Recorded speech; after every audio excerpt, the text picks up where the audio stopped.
I want to talk about the rejuvenation of the X Factor. It is back with the next generation. Kelly Rowland. Show us what you got. Tulisa.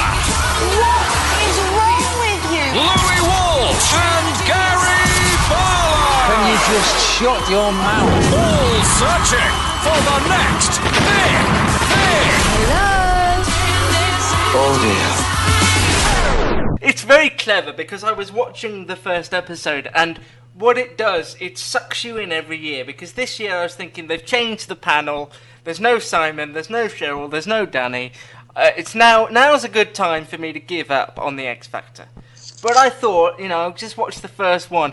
And what happens is, they show you these auditions, they show you the good, the bad and the ugly, and you kind of want to follow how the good people are going to do. So it sucks you back in every single time. It's very cleverly made, it's very cleverly put together, and I think actually, although some people wouldn't admit it, it's quite universal.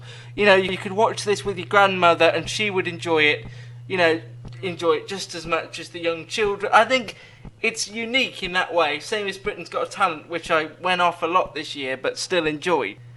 I think you're probably right. I think it unites the country in laughing at the deluded, which is something that is historical. If you look back at the Victorian freak show, it's something that we all enjoy. It makes us feel better about ourselves.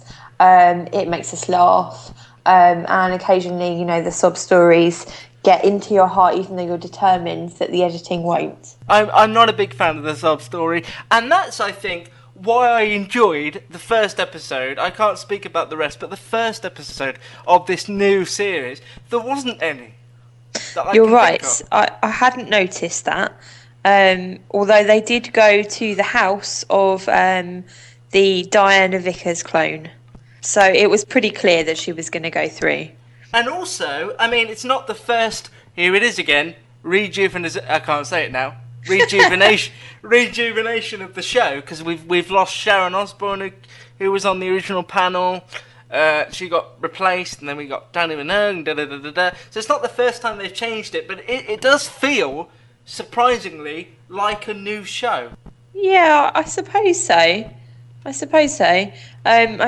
Gary is obviously casting himself in the role of Simon Cowell, but the girls aren't perhaps as interchangeable as Danny and Cheryl were in terms of their feedback. I actually was surprised by Tulisa, who I also said, why have they got her in of all people? But I quite liked her as well. I didn't actually know who she was. Well, that's because you're not as down with the kids as I am. Obviously. For shizzle. You're a big fan of the N-dubs. Can I just say something? Go on, Tulisa. You came and stood right next to me there, and I felt a lot of aggression off you. You're very angry. I'm happy. No, you're not happy. People misjudge me. That's just my, vibe. It's not a good vibe. And what about Kelly Rowland? I think she might struggle as Hasselhoff does. In Britain's He Got struggles Talent. in general. Just in general, life is a struggle. But when it comes to accents, that kind of thing. Although we did, we all struggled with accents. I think when the I'm not sure where she was from. Actually, was she Korean? The Korean lady came in. I don't think it was ever. I actually had to mute it, so I may have missed where she was from. You muted it, did you? Well, no, because she was throwing up into a bag, and that's not what I want to see on a Saturday evening. That's not your thing, then. No, if I have to say anything to TV producers while I have this forum, don't show people throwing up in a carrier bag. It's not attractive. It's not going to be a ratings winner. Are you suffering with nerves, or are you not very well? I have some medicine earlier. I was thrown up a few times, so... Okay. In that case, you can step back from the X if you want. I won't put it in... No, I won't do that, yeah.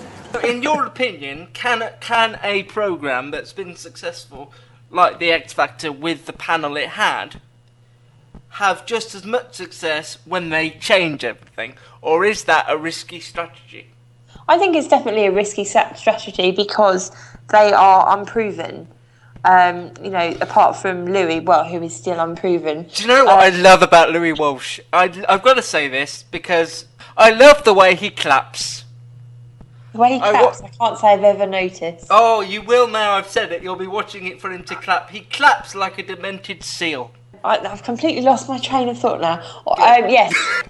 Stop interrupting me. It's good entertainment at the end of the day. Nobody watches it because they think it's going to be highbrow or teach them anything about music or the industry. It's purely manufactured, and I think it's not ashamed of that.